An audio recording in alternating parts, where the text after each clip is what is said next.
gentlemen, welcome to TGW Turnbuckle Talk. Here are your hosts, Evil Penguin Gaming and OddSmith311.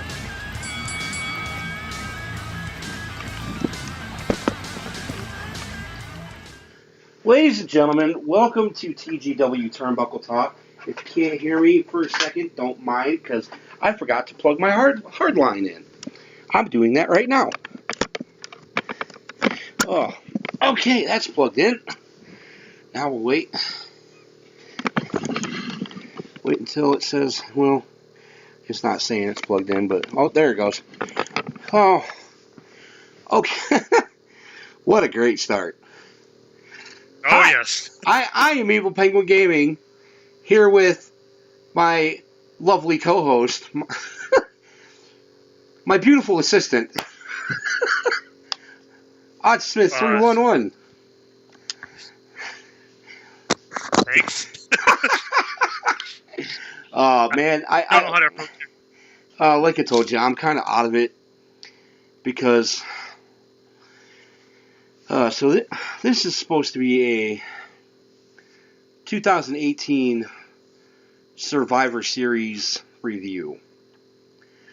And I'll be honest,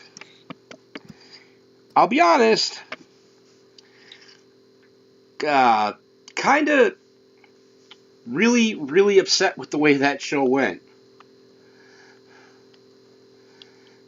Yeah. Man, that... Even after having a couple days to digest it and think about it, I just get more and more angry when I think about the wasted opportunity. And just... I become more and more curious. What the hell is going on in that company? This booking was like... This was the kind of shit that they would make fun of, like WCW doing back in the day. Nonsensical. It hovers between being nonsensical and being downright malicious toward the fans, which I'm starting to really not understand that. I mean, I tried to stay away from that conspiracy bandwagon for a long time, but the evidence is just mounting more and more that they hate us for some reason. I agree, because okay, so you took fantastic notes, by the way. I added in here and there, but some of your notes were like this part where you say Nia Jax betrays Sasha Banks, then leg drops the shit out of Asuka. I love that. That. Pretty great. Hi, Iggy. Oh shit! I don't have the chat up. Hi, Iggy. Iggy's here with us. Oh, good. Iggy can hear us rant about Survivor Series. I'm going over the chat right now. Did he see it? I don't know. I doubt it. Iggy, did you see Survivor Series? I'm going to guess not. But, so the kickoff show match, which is the first thing that bothers me, was the 10-team elimination match. And let's see. Oh, yeah, we don't even have the teams written down here because it was that important. No, Iggy did not see Survivor Series. Okay. So, long and short of it, it came down to Gable and Rude, along with the Revival for Team Raw, and the New Day and the Usos for Team SmackDown. So the last few minutes of this match were really, really good. SmackDown ended up winning, but apparently it doesn't fucking count. Because the entire rest of the show, they kept saying Raw was undefeated. So, kickoff shows mean nothing, apparently. And I guess it was actually a botch. I guess Raw was supposed to win the match, according to everything that I've heard the past couple of days. It was supposed to be a clean sweep all the way through for Raw. So something happened I have heard stuff about that too, and I'll get into it. Yeah, something got lost in translation. Somebody's not communicating. Somebody's not doing their fucking job. But the Usos win that match. Yeah, Iggy's got it right. Someone made a boo-boo. Oopsie. Okay, so we kick off the main card with the women's 5-on-5 match, which changed in the pre-show because apparently Natalya and Ruby Riott couldn't get along, so they got kicked off the team, and Bayley and Sasha got brought in because apparently nobody knew what the hell was going on for Survivor Series because the entire card changed in the last week, which is super frustrating because you had everybody looking forward to certain matches, and then you just go and pull the rug out from under all of us. Granted, the Becky Lynch thing couldn't be helped because she got straight up potatoed by Nia Jax. So that couldn't be helped. But all these other matches were just like, why? Just give us what... Tell us what you're going to give us and stick to your word. Don't play this kayfabe bullshit. I'm so sick of it. Go ahead. I was going to say, I should mention that so I didn't realize until I was watching through the show, because I don't, as I said here before, I don't keep up with the new product, the recent product like you do. I just kind of drop in and out. I'm hoping to rectify that here in the very near future. It's how it's been. And even I noticed that it seemed like every match, someone was replacing somebody and something had happened and blah, blah, blah. I didn't know who was really hurt at first until I seen pictures of Becky Lynch. I was like, oh, holy shit. Yeah, she got straight up jacked on Raw.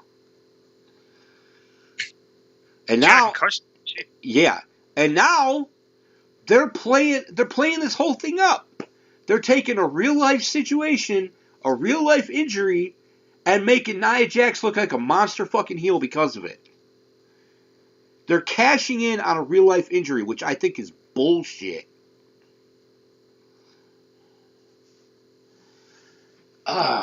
And yes, Iggy, you're right. Vince is getting too old and can't remember what pay-per-view they're on.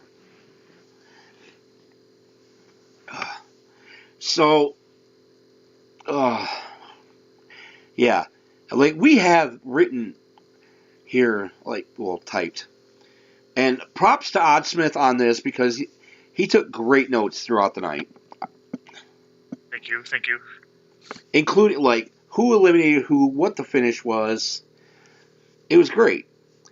High spots during the matches. It was good. I'm really happy about it. But I'm just so fired up that I can't go through every spot. I think this is the big disconnect. Go ahead. This is the big disconnect with this show is, as I was watching it, is that a lot of the actual what the wrestlers were doing, the actual the physicality, I didn't have much issue with. I thought, for the most part, most of the performers performed well. It was the booking. It was the way the matches played out. It was the endings to the matches. It was the way the whole night proceeded. I 100% agree with you. That was the big thing I took away. Was like, man, I don't think there was a single match where I didn't appreciate what they had done as far as what they were doing in the room. It wasn't like I was sitting there going, "Oh God, these guys." I think I did tell you. I think I said something at one point. Someone was looking sloppy.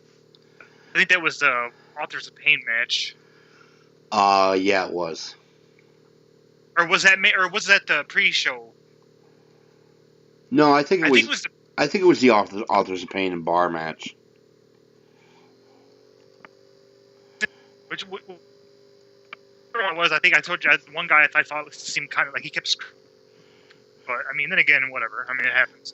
Right. But outside of, I mean, there's no perfect show, but I mean, really, it's just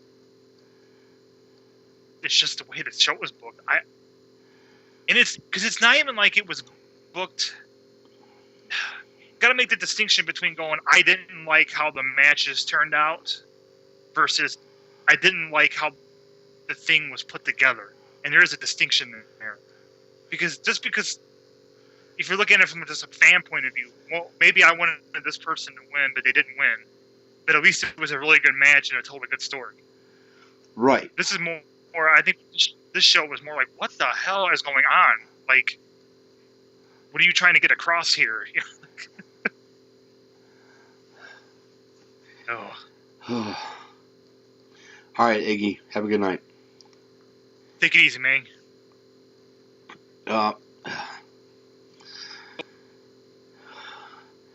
So, like we said. Go ahead. Well, I was just gonna say,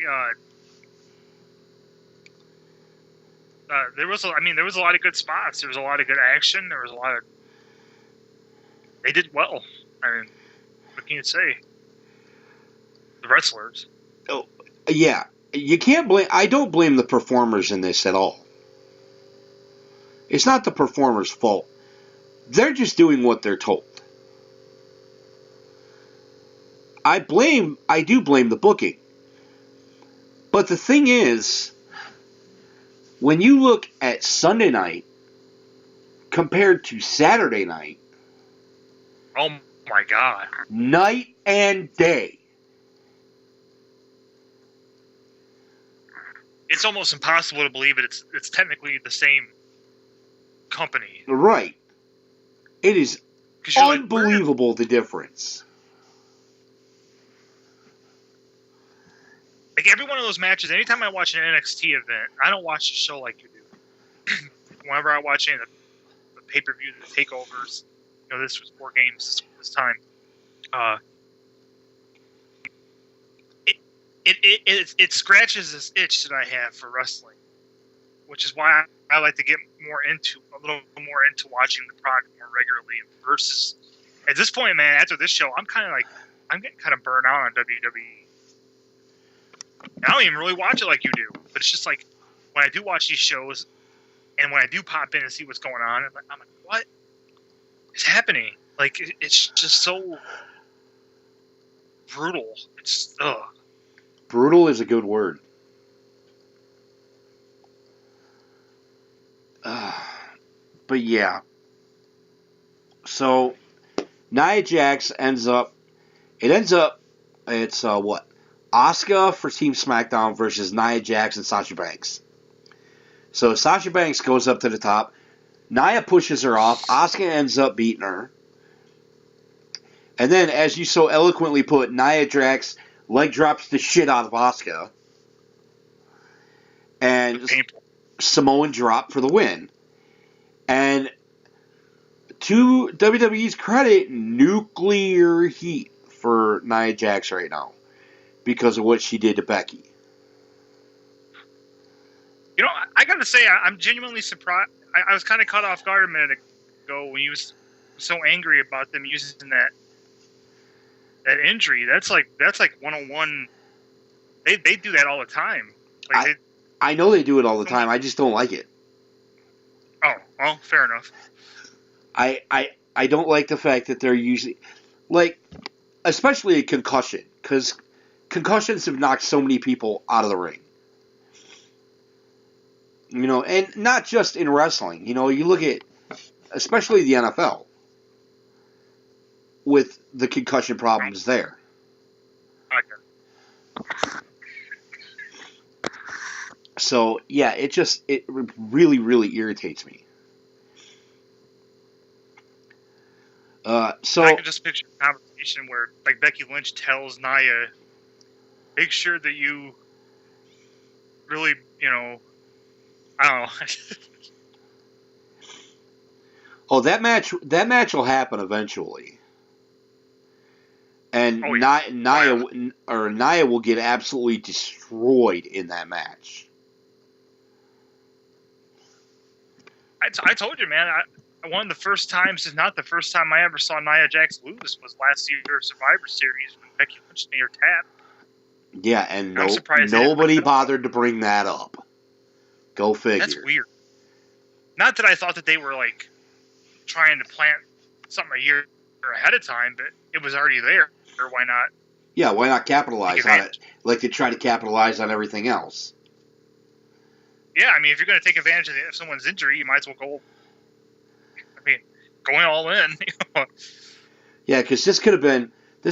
Oh, well, it's Survivor Series time, and Nia Jax, maybe she remembered what happened a year ago, and she got so frustrated during that brawl, thinking back on it, that she just knocked Becky on her butt and gave her a concussion.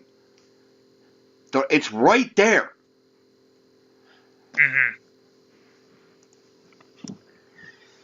But no, we're not supposed to remember what happened in the past. We're supposed to have, as fans, short-term memories.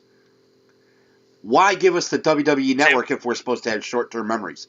Why air Survivor Series 2017 multiple times throughout last week if you don't want people to remember what happened a year ago? And that's all thanks to Vince Russo style of fucking crash TV. They're not gonna worry what happened before. They're not gonna care about what happened. Now they just get to the next thing. More Gaga. I hate it. You know what? Speaking of Gaga, sorry, a little And off topic. I keep getting weird Pinterest. I keep getting weird Pinterest emails about Lady Gaga for some reason. I don't know why. Sorry. Come on, you started the fan club. You're a Gaga. The only good thing that Lady Gaga ever did, two things, is record Bad Romance so Hailstorm could cover it, and when she performed with Metallica. Because that performance with Metallica was great. I'm not even going to lie. What did she perform with Metallica? It was at one of the big. I want to say the Grammys, but the Grammys doesn't have enough balls to put Metallica on stage anymore. Yeah. It was at one of the big fucking award shows.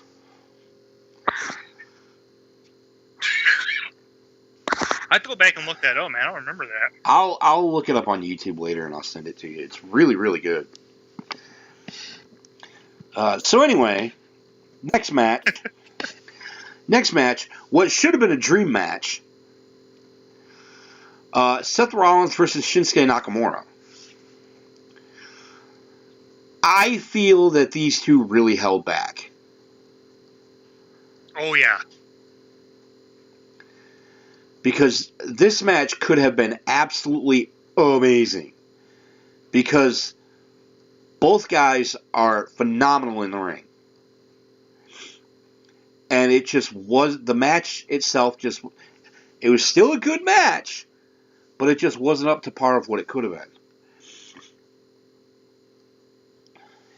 No, the peaks and valleys in the matches and the match just weren't varied enough. Like, I liked in the beginning how they approached each other, and I liked that the commentary team was really saying, hey, these two would never really face each other in the WWE, and they're blah, blah, blah. I thought that was pretty well done. And there were some entertaining moments. They did some good stuff, but it just never, yeah, you're right, it just never, there were certain parts in the match where you almost felt like they were just kind of going through the motions. Like a house show type. There were some good high spots, too.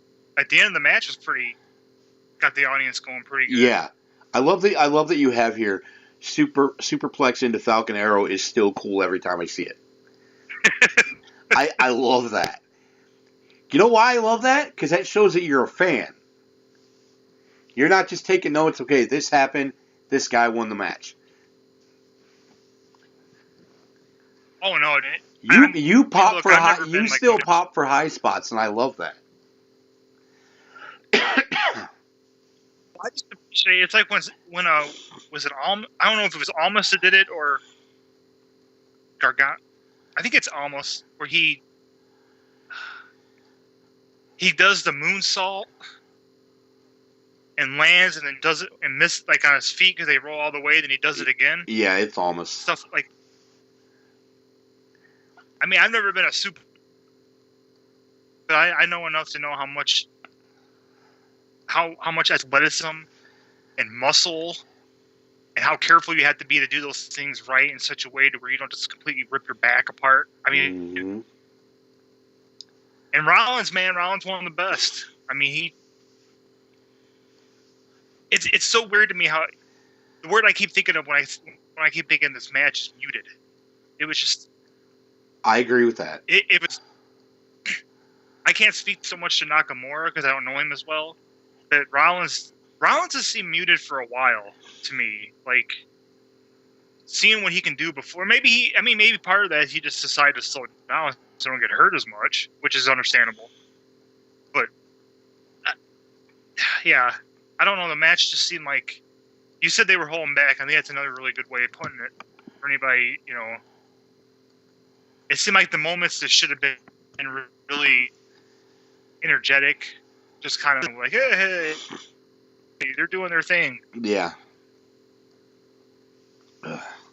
That's how it's weird because I felt it's pretty much how I felt when AJ and Nakamura fought at WrestleMania. Like that match was not anywhere near what it could have been. It had that same sense of just, come on, bust open. You know what I mean? Like, we know what you can do. Yeah. Muted is a good way to describe that. It's like half speed. Say what though, these guys took some mean. It was bad enough for me to know it a few times, or at least one time anyway. They took some. Shinsuke took a couple hard bumps to the floor, man. There's a few times in the match. There's another match where somebody took some crazy bumps, which to me is the match of the night that we'll get into. Mm-hmm. Let's see. So, yeah, well, I mean, Raw won the whole night, so I don't have to keep saying who won. Rollins won by pinfall via a curb stomp because the curb stomp is awesome. Bring it back. Yeah, the next match was, I mean, just straight up fucking ridiculous. The Bar with the Big Show as SmackDown Tag Team Champions versus AOP with Drake Maverick as the Raw Tag Team Champions. The crowd were dead. Crowd were absolutely dead. And then, not to give this any more publicity, but you had the quote-unquote pants pissing moment from Drake Maverick, which was completely childish.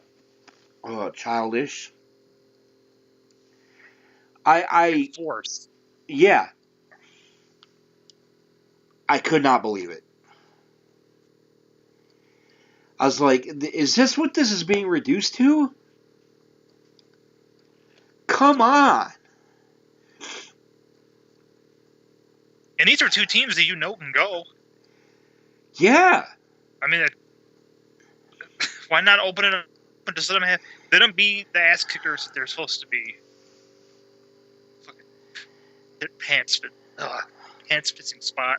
Well, what made this even worse is last night on Raw, you've got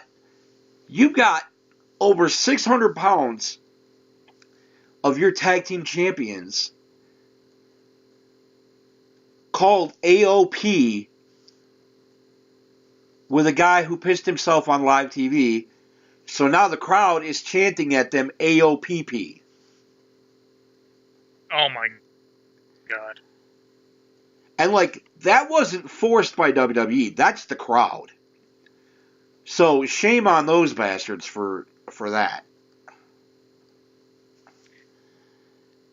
I mean, man, there's a time and a place where that would have worked, or it would at least been like not as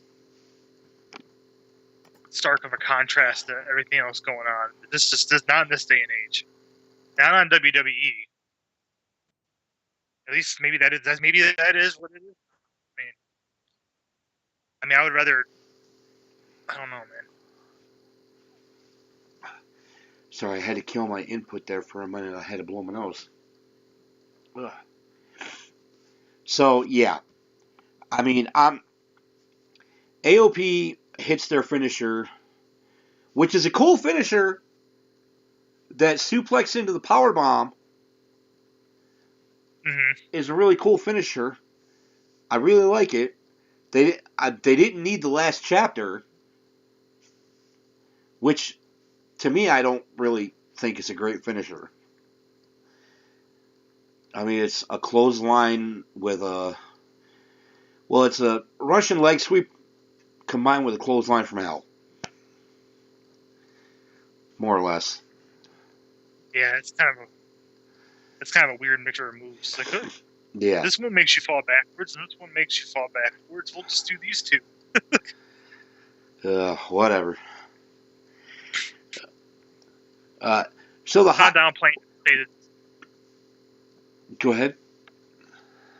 I say we're not downplaying it to say it was just a dud. Yeah, the whole match was like, I just did not care.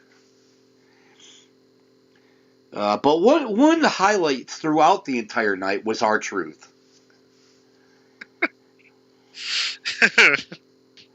R-Truth kept popping up in the strangest places, talking about he wants to be in. He's part of the match. He's coming into the Raw locker room as trying to be part of the men's team. He's not even on Raw. Trying to get himself inserted into the women's match. Ugh. I've never been more a fan of R-Truth than I am right now. I mean, it's funny the time he comes out, man, I crack up. I don't even know if the dude can actually wrestle worth the shit at all, but he is entertaining. There's no doubt about that. I mean, he's always been good in the ring, but I've never been a fan of his in the ring.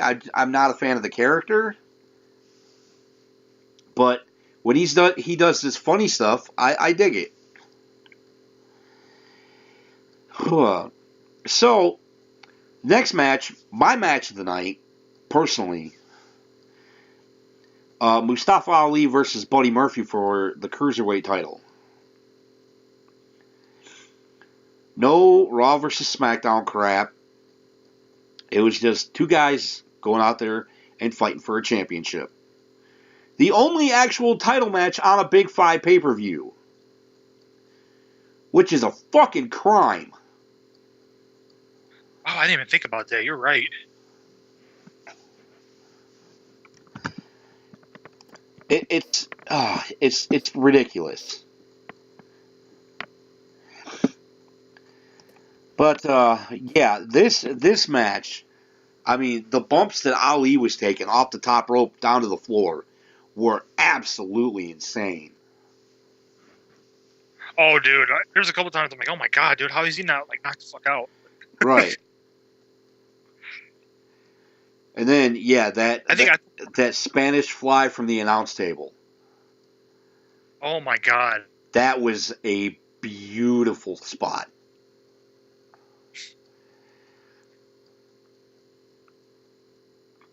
I thought Murphy did the spike reverse Hurricane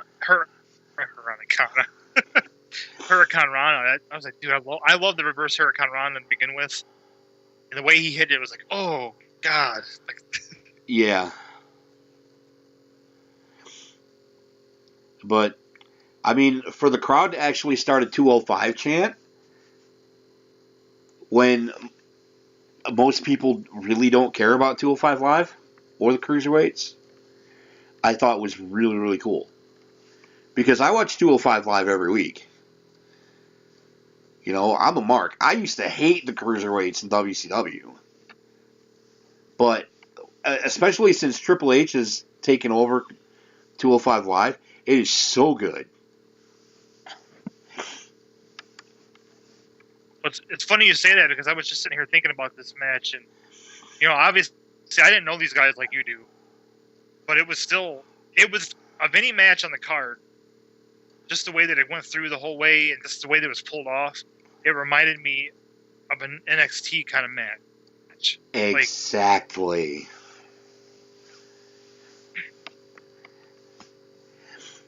I'm telling you. Saying there's at least one. Go ahead. There's at least one more match on this card where I think the two people really really went at it and really believable. I just didn't like the way that the match ended, per se. But this match through and through is probably the best pure, like, from a wrestling standpoint. Story it told. It's sweet, simple. They both really want the belt. You know, it doesn't need to be more complicated than that. I'm like 50-50 on the Cruiserweight division. Because there's a lot of guys in the Cruiserweight division that I really like. I love both of these guys. I really dig Cedric Alexander. I really dig Drew Gulak. I dig Jack Gallagher. But then you have people like the Lucha House Party that I could not care less about if I tried. But it's... The only good thing about them is their name is hilarious. Yeah, their name is hilarious. And their logo on the t-shirt is the old In Your House logo. So that just makes me pop for nostalgia. But, I mean... Like, I'm usually when I watch 205 Live, whether, you know, it's usually a face and heel in the ring, or face team and heel team.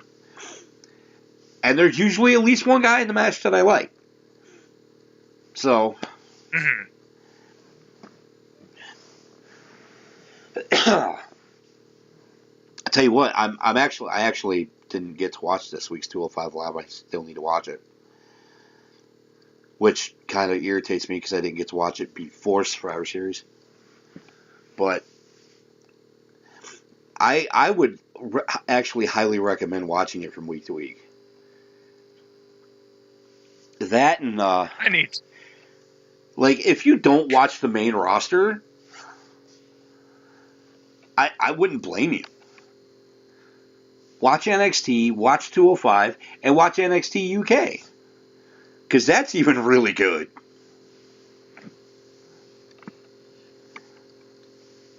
Well, it's just tragic because I look at the talent they have on the roster. There's a nice mix of people that are like, there's a number of people. I think I mentioned it, and we'll get to this match a little later, but when we were in the men's match, I noted that there was a nice range of talent. Like I said, it's the next match coming up. Never mind. Yeah, it is. But from like, you know, current day wrestlers all the way going back, you know, Bobby Lashley's been around for quite a while. Jeff Hardy, Rey Mysterio, even the WWE, he's been around for a while. And you got like Drew McIntyre, Strowman, Samoa Joe, like the mid-level guys. You got like Samoa Joe, like the guys that have been around for a while, but not like, I don't know. There was just a nice mix. Yeah. Of I see all the they have right now and all the possible things they could do with it. And it's just so frustrating. It's like, what are you guys doing, man? Yeah, it is frustrating. So to cap off that Cruiserweight title match, Buddy Murphy wins with the Murphy's Law, which is a really cool looking finisher. It is. I mean, it's kind of like, I want to say it's like a snap angle slam.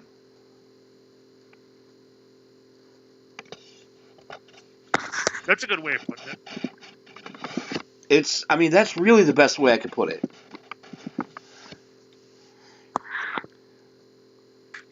So yeah, the next. But then we had what did we have? The interview with Daniel Bryan where he gives a really creepy look and just walks away. And then we get a Lars Sullivan vignette for Coming Soon, which also aired on Raw and also aired on SmackDown, so we don't know where the hell he's going. He needs to go to SmackDown. God, yes. Because on Raw, you already have Braun Strowman, Bobby Lashley, Drew McIntyre, Brock Lesnar, all his unstoppable monsters. You don't need a Lars Sullivan on Raw. You need somebody for Joe to match up with on SmackDown. Mm-hmm. Joe versus Sullivan. God, please give me that match. But now that I mention it, it'll never happen. So if people want it, they won't do it. So, yeah. Now, we're going to get into the most frustrating part of the night for me. Like, the most frustrating part of the night. Short of the, quote, clean sweep. Okay. Team Raw. Bobby Lashley, Finn Balor, Dolph Ziggler, Drew McIntyre, Braun Strowman versus Team SmackDown of The Miz, Jeff Hardy, Samoa Joe, Rey Mysterio, and the best wrestler in the world, Shane McMahon. Shane McMahon.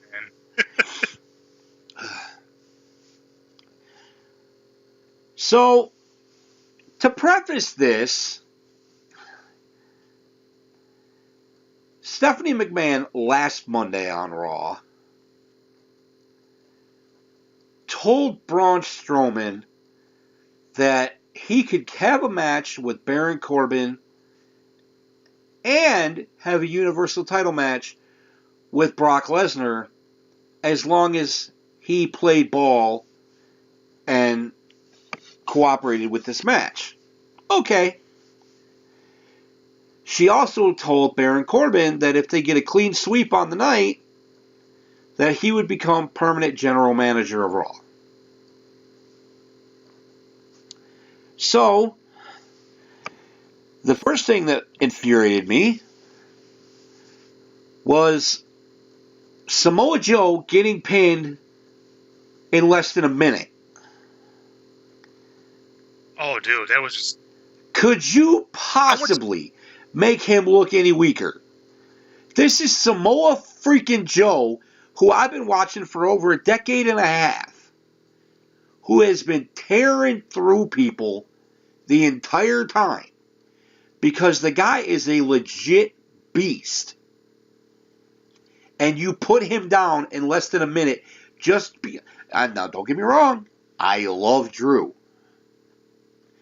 But I feel like the only reason they did it was to make Drew look stronger. And you sacrifice Joe in that situation, and that pisses me off. Yeah, especially since I don't think it makes... It doesn't make Drew look stronger, it just makes Joe look weaker. That makes me... I mean, it's just... That's exactly what it does. I didn't come away from that. It almost defeats itself. It's distracting. You're so distracted by the fact that Billy Samoa Joe lost that fast that you're not even thinking about Drew McIntyre, who it was. I don't know. No, you're exactly right. And you getting frustrated and not able to finish your statement is point proven. Oh, then wait till we get to the last match. Oh. You talk about that was where my disappointment came. Yeah, yeah. More than any. Oh, man. So you had, the random spots throughout the match. Shane and Ziggler getting back at each other from Crown Jewel. Drew and Braun turning on each other because why not? Because Team Raw couldn't get along the entire time. What is... Oh. I was like, what the hell is that? Sorry, my Facebook went off. Oh.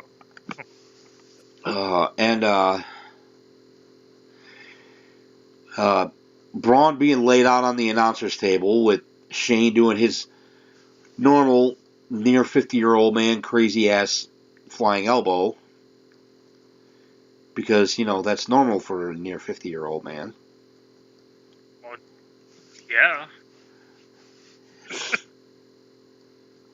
Well, but it didn't stop there, though. No, it didn't stop there. Jesus. I think he was trying to kill himself. Yeah. Drew kept refusing to tag, so Balor blind tagged in, kicks Drew in the head, and then now Balor and Mysterio going at it, I thought was actually really good. They had a lot of chemistry, and I would love to see a legit one-on-one match between them, even though I'm not a fan of Mysterio. It's not the fact that I don't like what Mysterio does in the ring. I just don't like his character. I never have. Since WCW. I've never liked his character. And God, you're going back more than 20 years. Yeah. But Ray eliminates Finn Balor with a frog splash. And then, what other Team Raw member got eliminated? I don't think I got every elimination. Oh, it's Ziggler. This one. I think I missed one. Ziggler got eliminated. Yeah, the coast to coast. Thanks. Yeah, like you said, doesn't stop there because Shane is, and like the way Shane is booked now irritates the hell out of me because I used to love watching Shane in the ring. Especially the big feud that he had with Kane years ago, back in like 2003, where Kane fucking attached a car battery to his balls. Oh.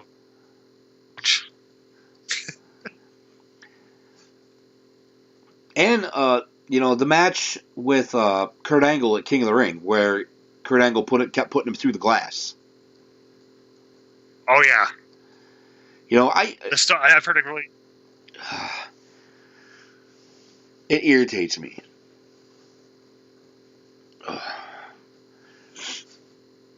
But then after, Shane goes for another coast to coast, and as you put it,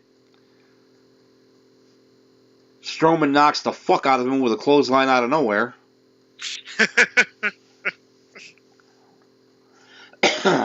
Very eloquent.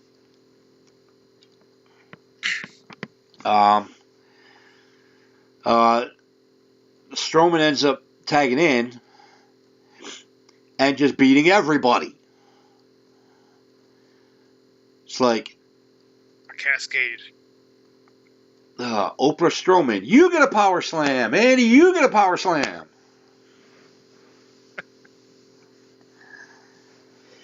But then, of course, after he pins Shane, because of course Shane was the last man,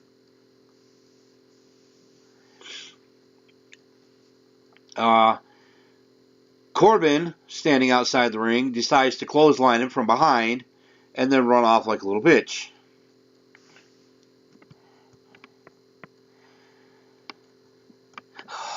Now here's the frustrating part. Last night on Raw, it opened with Baron Corbin and Stephanie in the ring, to which Braun interrupted. So Stephanie gives Braun the match with Corbin at TLC, which is supposed to be a TLC match. And then, if Braun wins, he'll get the title match with Lesnar at the Royal Rumble. If he wins, he'll get something that was already promised to him a week ago. The same way with if Corbin wins, he'll be made the permanent general manager of Raw, even though he was already promised it by getting the, quote, clean sweep. Survivor Series doesn't fucking matter. You put stuff on live worldwide television, and then you back out of it a week later. Please, someone explain that logic to me.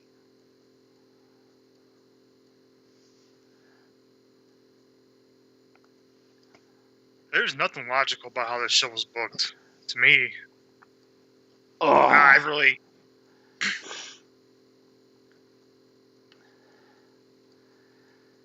It's so frustrating. The whole Raw getting...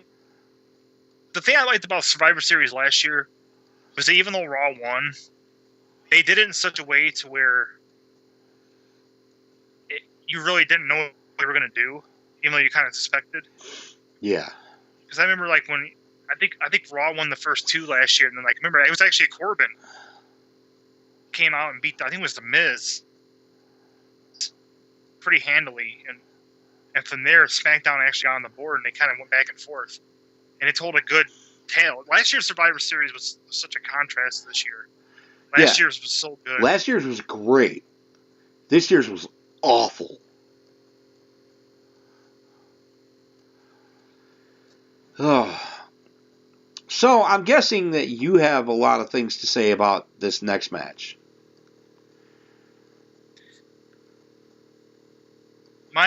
This match and the last match were my two biggest... Well, let me rephrase that. The endings of these two matches were my biggest... You talk about a contrast. The match itself versus how it ends... Yeah. We had Charlotte Flair representing SmackDown versus Ronda Rousey representing Raw. And as you said earlier, this was supposed to be Becky Lynch, but due to an injury, she picked Charlotte to take her place. And I really liked how that all went down. I really liked the reaction by Charlotte and the way that it was kind of, okay, we beat the shit out of each other, but this is like we gotta come together now. And Right.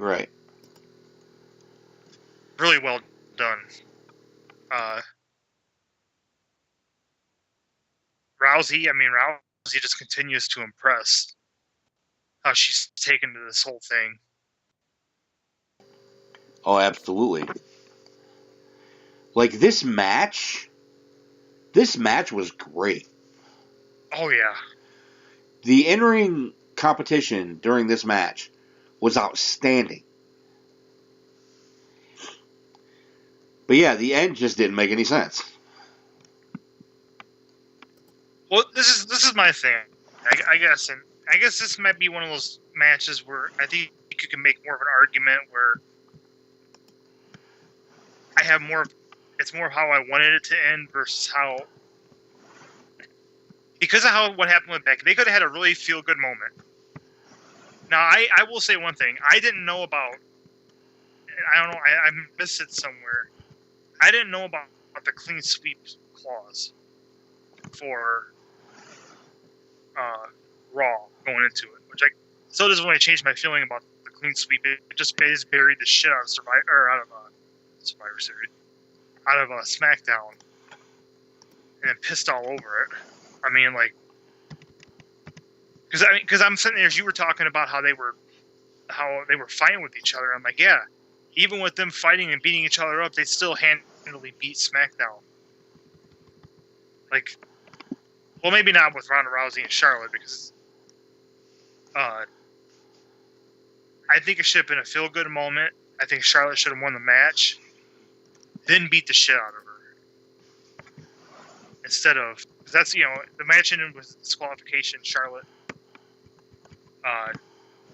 just grabbed a kendo stick and just beat the shit out of Rousey. I mean, dude, she just... she waylaid all over her with that kendo stick. I believe she broke 2 kendo sticks in that process. She did.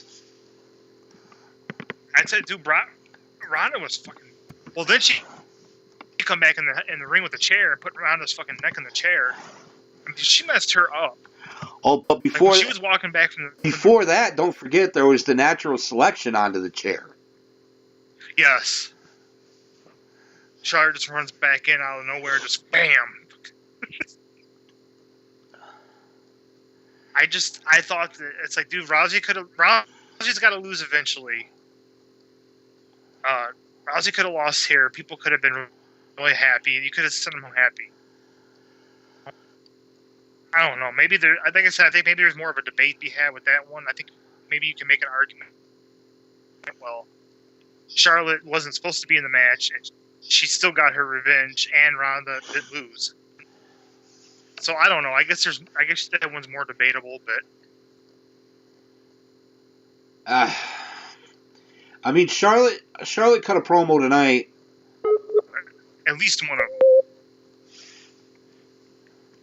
Who was that? Did you hear that? Yeah, I don't know what that was. It was Skype saying that we have a poor network connection. Oh, great. Well, whatever. What did you think about the whole thing? About the ending?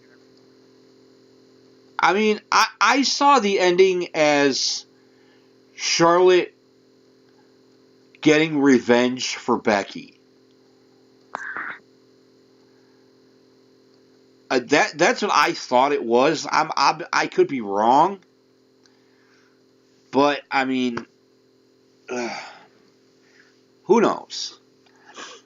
Because, like I said, Charlotte cut a promo tonight saying how she did that for all the girls in the back and yada yada yada, and then she had a match, or she got interrupted by the Iconics.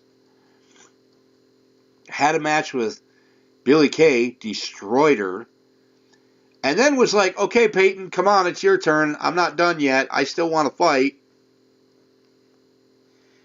And then she destroyed Peyton.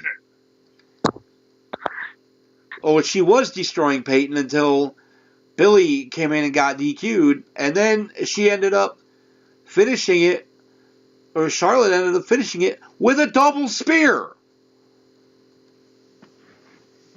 And later, She's a beast, man. So, now here's the thing. This is what doesn't make sense.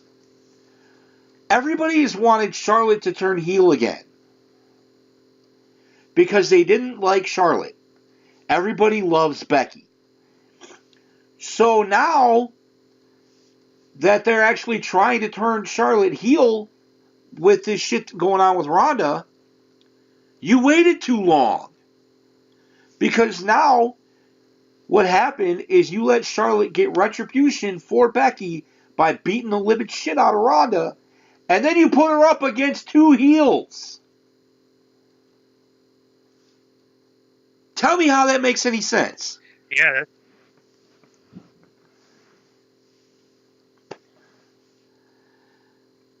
I don't think it does.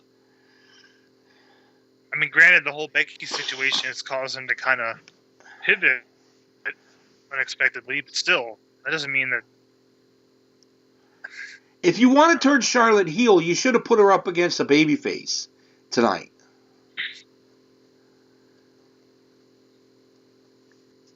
It's so infuriating. Yeah, because she still could have. She has that that crowd. She has that. You get that reverence from the crowd for doing what she did, but they also still don't like her. You could have had your cake ate too, so to speak. They would have put her up against a decently strong babyface.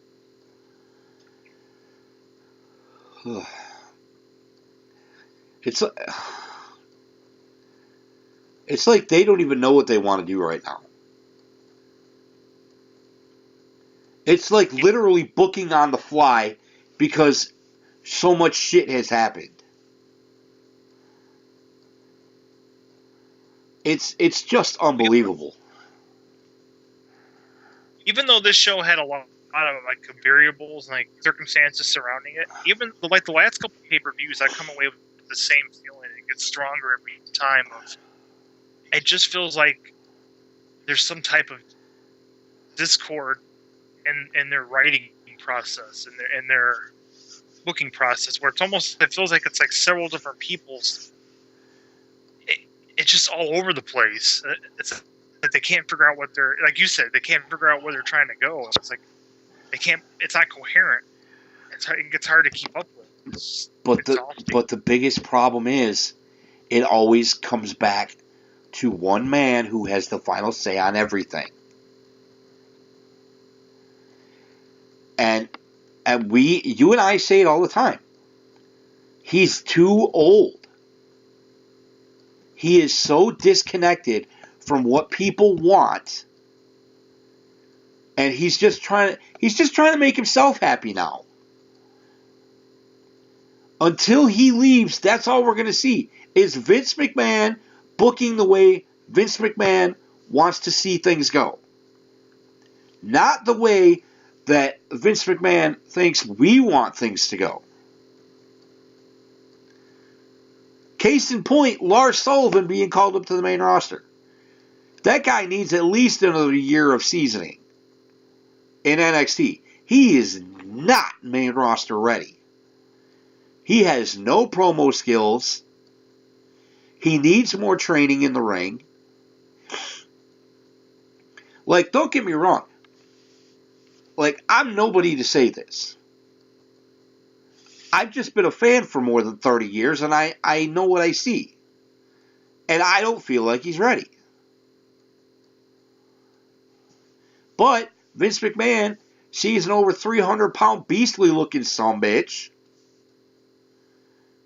and he wants him. That's all there is to it.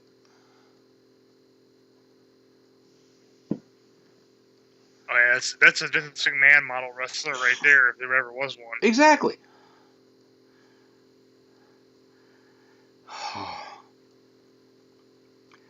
Anyway, it's just funny when you say.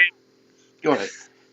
When you say that about Vince McMahon, it makes me think of something I heard before. And it's a valid point. I mean, people have been saying Vince McMahon's out of touch for years, and a lot of times he ends up having the last laugh. But I do feel like at this point, I feel like he's trying to placate his business. The business, instead of trying, I don't know, man. I don't know how to say it. Like he's not booking to entertain us. He's booking to entertain a very select. He's booking to entertain himself. But I mean, like even with these big shows, and dude, I get it. These paid shows. God, they get so much money out of these shows. These paid shows, yes, they make a lot of money, but they are the worst decision they could make. Just my opinion. No, I mean people are very.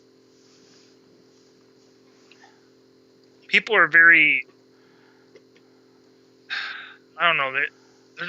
They're wary because they understand what's happening. I think you don't even have to be like a big behind-the-scenes fan to kind of understand what's happening in these situations. These guys are getting, $50 million or something to come over there and put on for a specific crowd. But here's the thing. So they're trying to serve that. Yeah, like I get that, but here's the thing.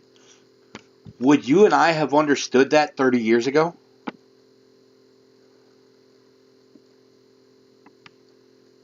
Well, no, we didn't have the access to the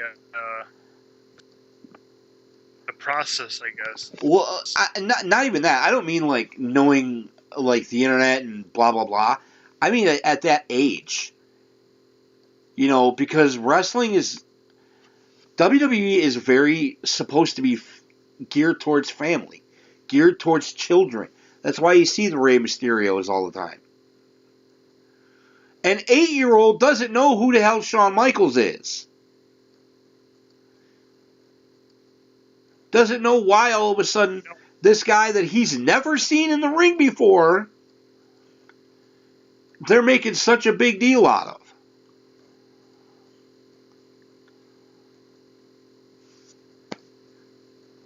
That's what pisses me off. Is you're you're placating, like you said, to one very specific audience, but at the same time, you're ostracizing your main audience.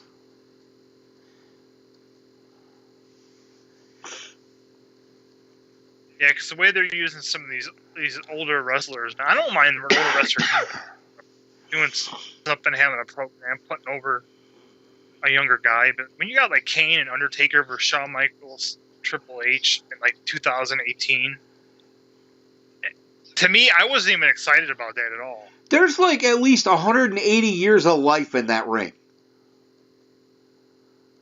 I think that between those are four of the greatest of all time. At the very least in WWE, if anything, you know, like maybe with Kane. But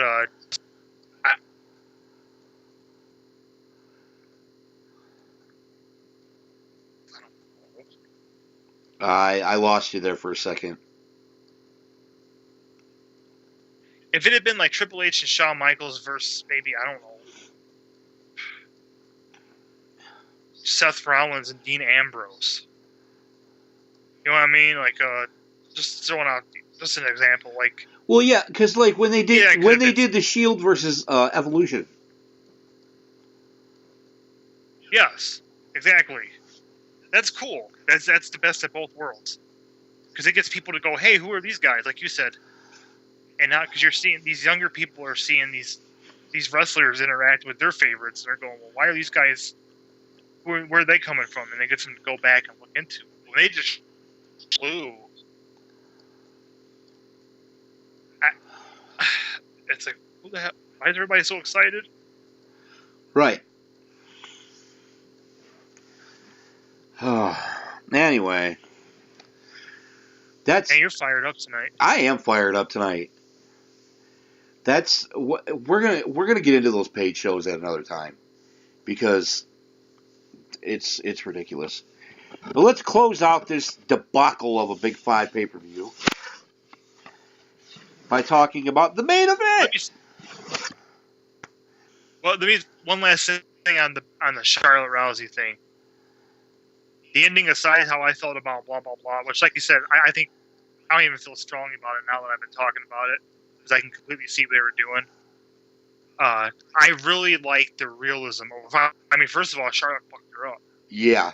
Just the way that they attended to Rousey and how it took her to get out of there. I mean, she really seemed like that because the audience was not on her side. No. At all. Oh man. These next few weeks are going to be rough. But yeah, the main event. Universal Champion Brock Lesnar, who the hell cares, versus the brand new WWE Champion, a very heel Daniel Bryan.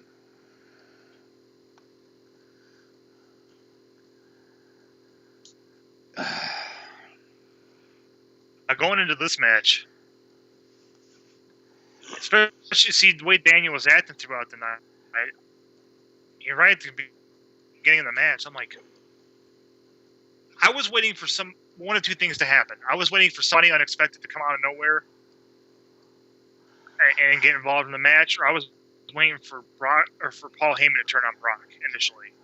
I got to a certain point in the match, so I'm like, I don't think that's what's. Well, there was definitely a point in the match. I'm like, I don't think that's what's happening here. But at first, I'm like, and I will say this about this match: it made me realize I'm so glad Daniel Bryan's back, because from a point of view of a storytelling point of view, if he can get and stay in the spotlight,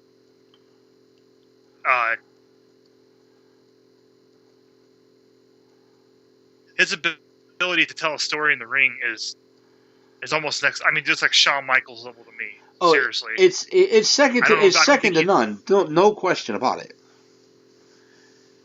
Like his promo tonight, if you get a chance, do you have Hulu? Yes. Okay.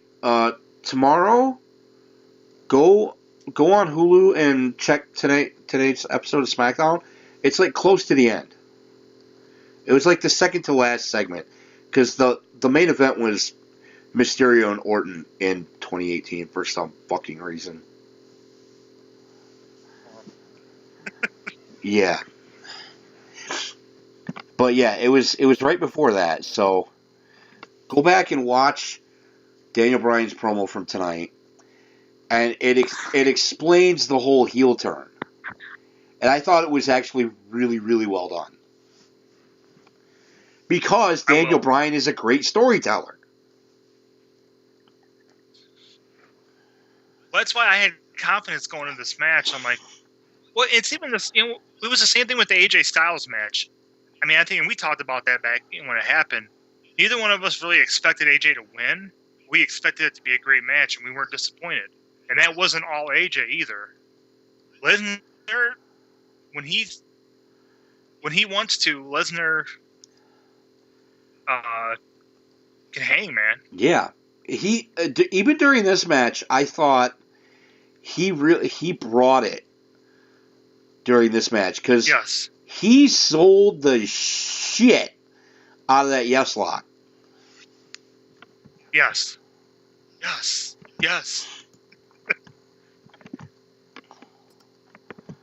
So but the way the match unfolded, with him running away and and mocking Brock, I'm like, oh, what gives? What's his, because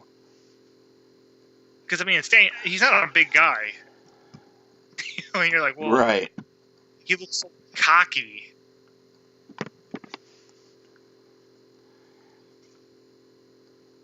I loved the slimy heel gimmick because you don't see that anymore. The best slimy heel you have right now is a name I just mentioned, Randy Orton. But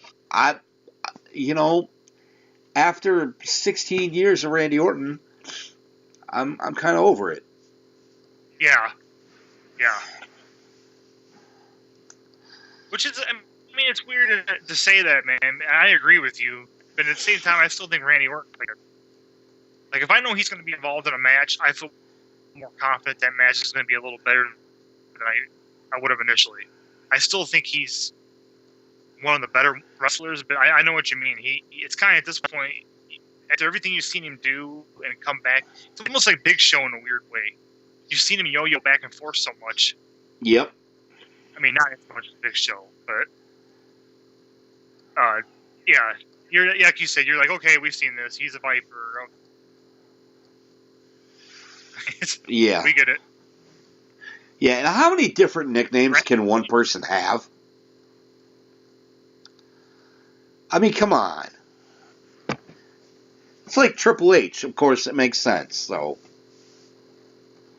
Yeah. So, yeah. Go ahead. What cracked me up was Brian. After mocking Lesnar for, minutes. And Lesnar was starting to, I liked how his facial expressions. He kept going back and forth between amused and really frustrated after a while. I'm like, okay. And then Daniel Bryan runs in and hits him with a drop kick to the knee real quick. I'm like, okay. And then he just proceeds to grab Daniel Bryan and throw him around the ring like a fucking ragdoll. Like he does with everybody else. Yeah. Yeah. Until, #ref bump. And Brian went down. Brian boots Lesnar in the balls.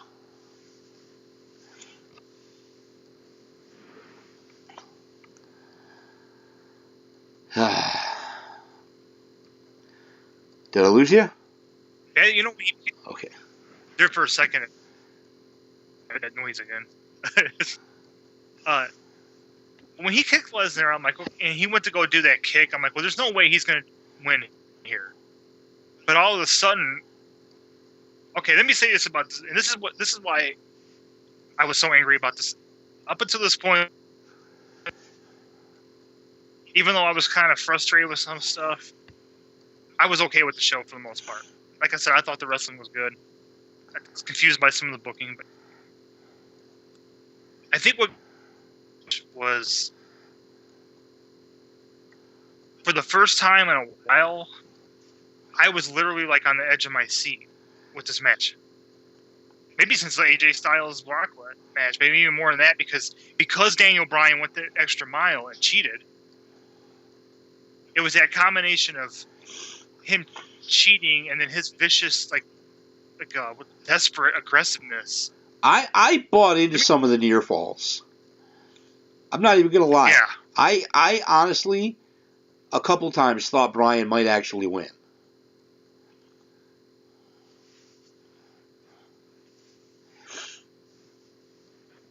Well, the way that he kept attacking Brock and keeping Brock off balance. That one point where he grabbed both the Brock's arms and kicked him in the face, and he had a fucking shoe print on his face. I mean, dude, he really, even though he's not a big guy, the viciousness he was, and getting kicked in the balls like that. I mean, Right. I don't care who you are, right? Right. It was literally like I was here, like leaning forward in my chair, like, oh my god. I was so involved. And I was thinking to myself, like, this is one of the best matches I've seen. This is great. I was thinking about all the great things I want to say about it. Well, it's one of the greatest matches you've seen on the main roster. Yeah. Oh yeah. Well, just from the point of view of I'm like, oh my god, I don't know what's going to happen. This is being done in such a way to where I wanted him to win, man. I think with the way they've built Lesnar, combined with the love for Daniel Bryan, heel or no heel, I mean, people still fucking love him. And him coming back, that would have been a perfect moment. And yeah, you could say maybe he should have cheated a little more to make it even a little more believable. Fine. I get it. That's because it's not really believable without that part. I it's hard to argue that. But the way that they did it, and to a certain point, I think they still could have done it where Lesnar could have won, and I wouldn't have felt as deflated. But the way that it ended abruptly, like every other Lesnar match. Yeah, like I don't know, man. I literally was like sick to my stomach for a second. Well, yeah, because you messaged me and said, I'm so close to being done with this fucking company.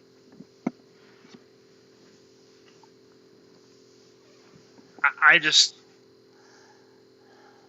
know I can hear some people going, well, you can't actually believe Daniel Bryan would be the first one to beat Brock Lesnar like that, which not the first one, but one of the very few. And it's like the way they did it, yeah, actually, I would have believed the shit out of it. Yeah, me too. Because all I could keep thinking to myself was like, Daniel Bryan is so good at making this believable. Like I said, after a while, like, well, Brock's not exactly a slouch either. I mean, he's pulling his weight here. The way he's his frustration. That kind of like he's in pain and he's down, but at the same time you can see how angry he is. Right. And it's just it was just like it's like going 100 miles an hour running smack into a brick wall suddenly. And we even have it on the notes here. The crowd was completely just done. Yep.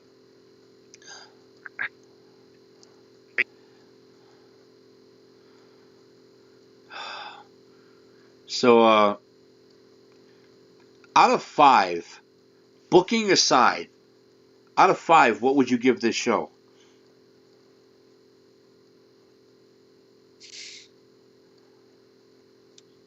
Booking aside? Booking aside, straight up in-ring, just in-ring competition, what would you give this show?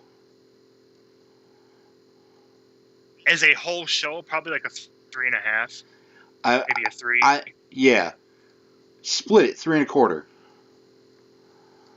There you go.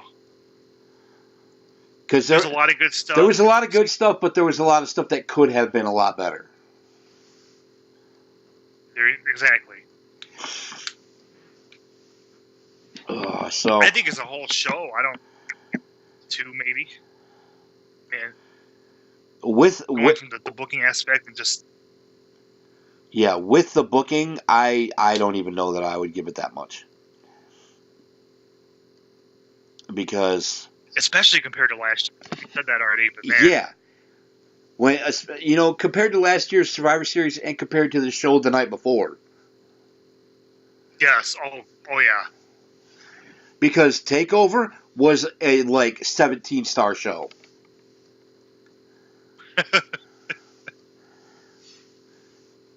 Because that War Games match is brutal. I mean, you look in at a good way. You look at the storytelling. The storytelling, especially in the Gargano and Black match. Have you gone back to watch that match yet? Not yet. Good God, do it. I want to see the changes too.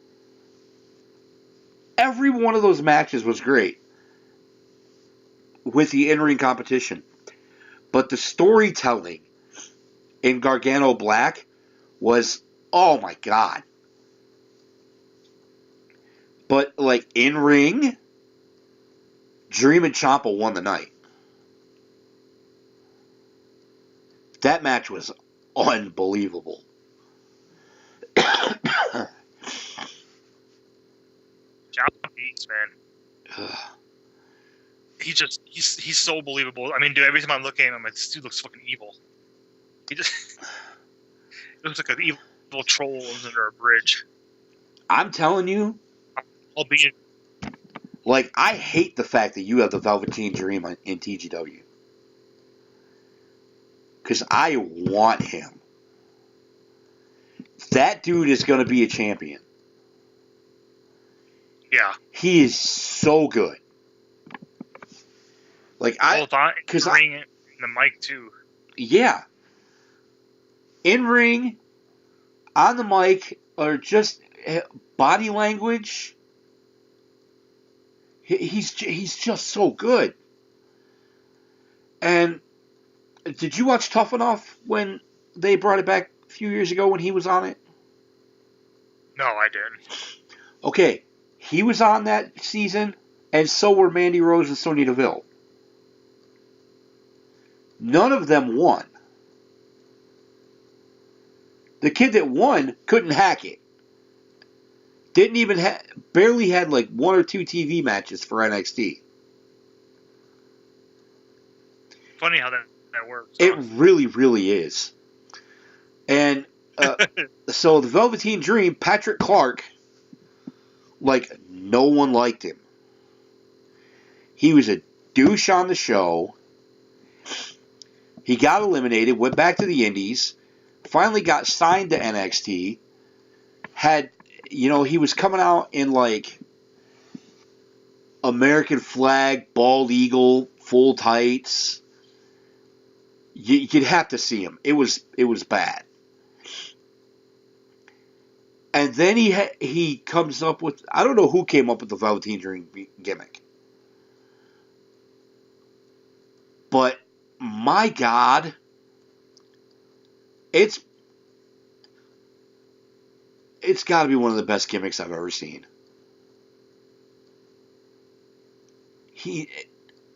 It's just so good. I wonder if he came up with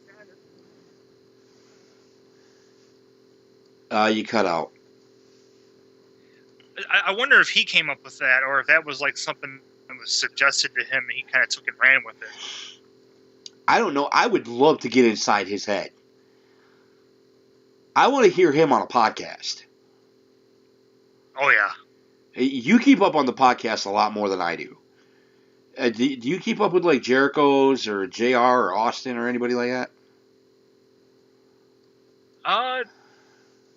Actually, not any of those three. Not regularly.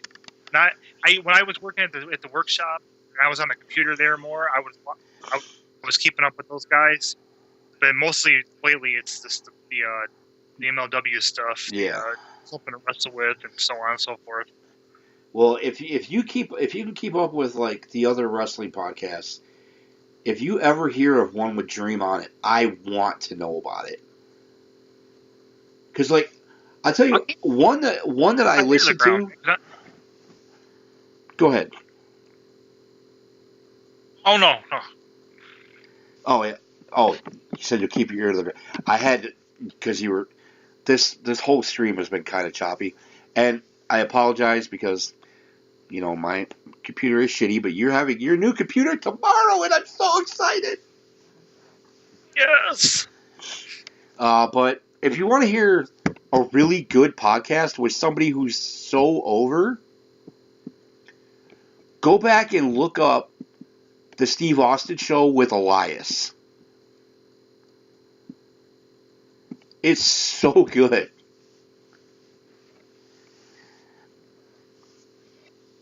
I'd like to know more about him because I didn't really follow him. I didn't really know who he was until he was already just starting to do this, like, sitting in the ring, you know, and playing guitar stick. Well, he was doing the same thing in NXT. Oh, okay. Well, I didn't see him until he was in WWE either. Right. But yeah, I would highly recommend you go back and find that one. But before we cut it off, I just want to say that if you listen to the Romcast for BTV, you can hear me from this past Sunday rant about people not being very inclusive in the gaming community. And I was focusing on one specific incident, but I know it happens more than that. And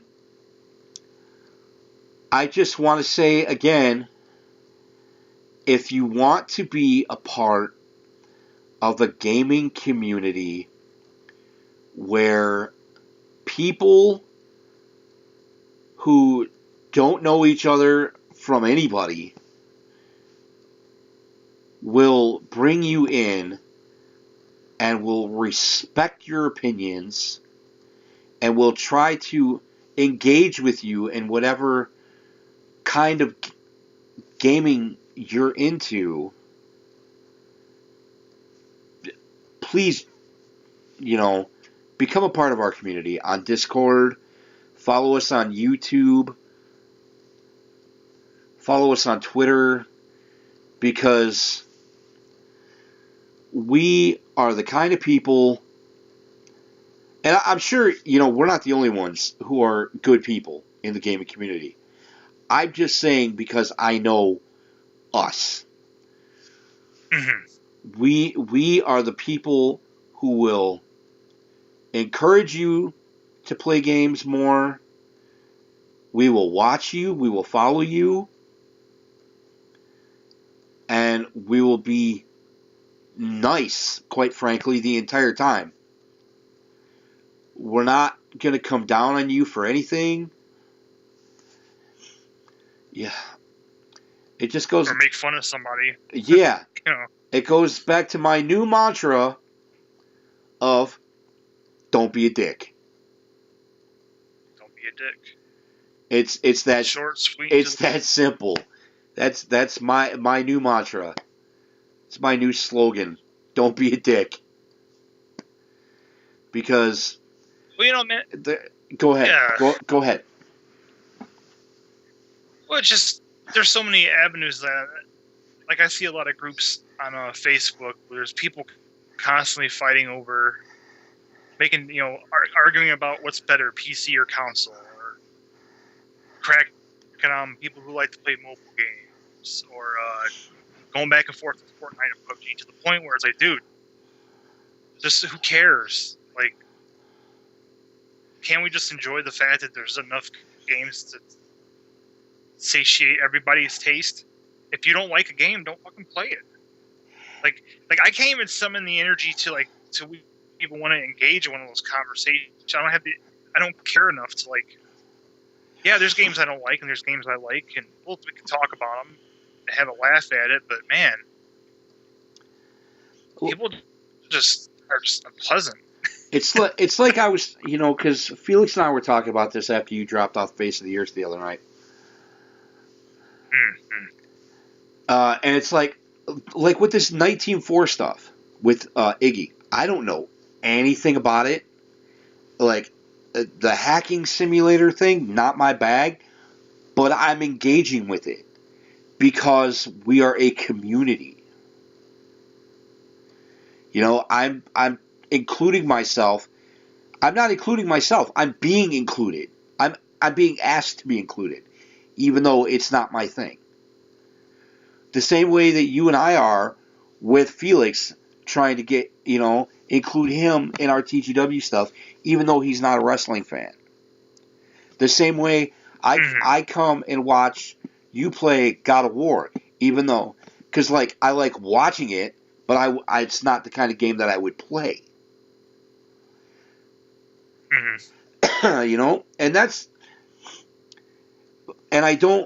I would never talk down to anybody because of the kind of games that they like to play.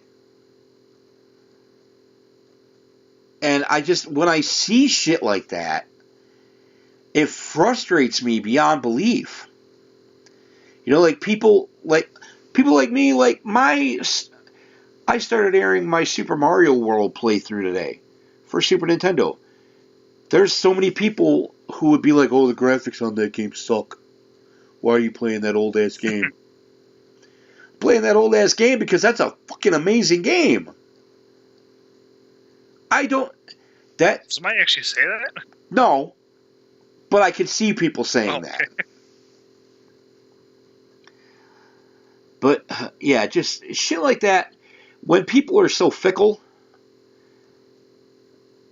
it's like when I was playing, I mentioned this to Felix the other night. When I was busting my ass grinding through Injustice 2 for the channel so I could do my Big Mother box opening. I had joined a guild at one point, and I had some dude come on, message me saying, you have to come fight this boss or you're out of the guild. I'm like, are you kidding me? Do you have that much time on your hands and that you have to feel good about yourself by bossing other people around that you don't know? Over a fucking video game? Give me a break. I couldn't believe it. That's why I say, don't be a dick. Well, there's such a lack of any kind of empathy. It's some people, especially when you're an adult, man, you don't have as much time to play games like you'd like to. At least, at very least, do something like that. Which I've known people who play World of Warcraft and games like that, where they're married to the thing. They treat it like a job. I remember having members of my old bands that would miss band practice to fight a boss and shit. Yeah, I mean, it's very demanding on your time, man. Not only that, but it's expensive. People give each other shit. Well, you don't have a console. Well, you have an Xbox. Blah, blah, blah. PS. It's like, dude, they're expensive. I'd love to have a Switch and an Xbox, but A, I can't afford it, and B, I don't have the time to play all three of them regularly. Right. No, that's why. Some people do. That's why I bought the hard drive for my PlayStation. If I'm gonna have a system, I'm gonna have the one I want, and I'm gonna build it up. Mm-hmm. No matter if people don't like the fact that, I love to play the Lego games. This was part of the conversation that you probably didn't see in Discord earlier.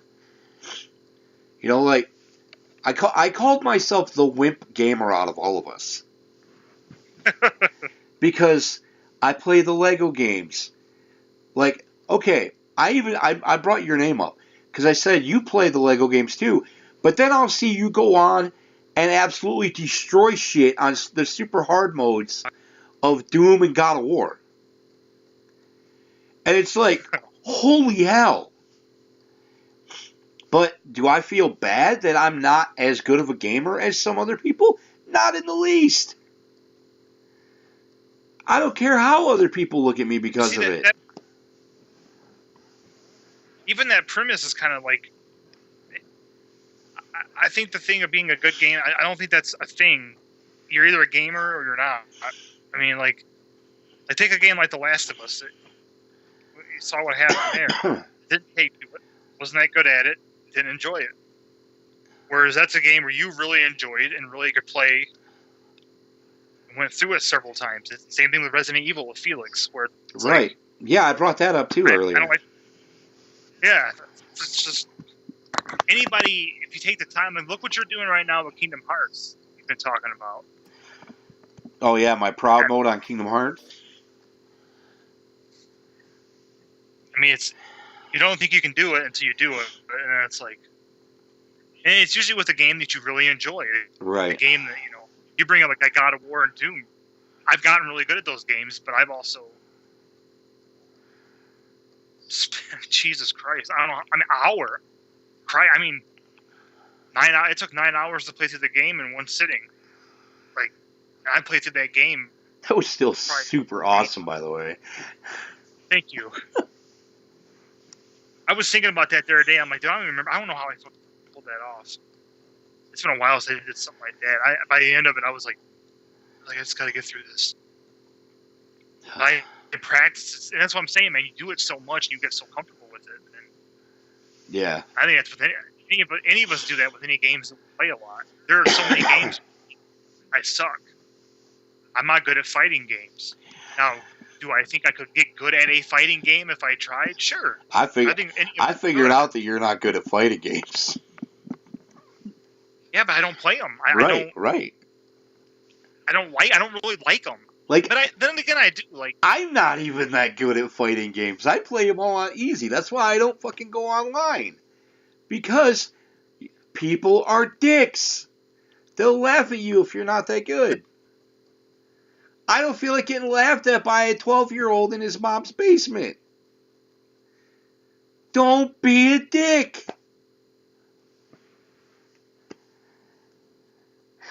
I just seem like some people just go out of their way to just spread hate, man. That's all it is. People spreading hate. And it's fucking ridiculous. But that's what, we need to call this because, quite frankly, my laptop's getting ready to die. And I'm nowhere near my plug. Giggity. Join our community, and we will help you get away from the shittiness, especially our fellow American citizens right now are living some kind of rough times. We can help you get away. We don't like to talk about that stuff on the stream. We don't like to get into all that. We just want to talk about gaming. We want to talk about Marvel, DC, books, paintings, Photoshop, whatever your poison is. If you like to make earwax sculptures, send us some pictures of them. We'll show them to everybody. Seriously, I mean, hey, you know what? It's an art form. Hey, I'd be impressed. Okay, we're gonna call it. So, this has been quite a ranty episode, and you know what? I'm not going to apologize for it. Because it needed to happen at some point. Hopefully this will be the last shitty audio episode. Because we'll be recording on OddSmith's brand new computer from now on. Oh, man. Should be here tomorrow night. I cannot wait. I cannot wait. Oh. But until then, you see all the socials on the side. Please donate on Patreon. Please subscribe on Twitch if you can. Follow on Twitch. Follow on YouTube. Follow on Twitter. Be a part of the community. And don't be a dick. So, for OddSmith311, I am Evil Penguin Gaming. And as always, we have been together. Count it down with me. 1, 2, 3. Those. Wow. Guys. Yep, that sucked.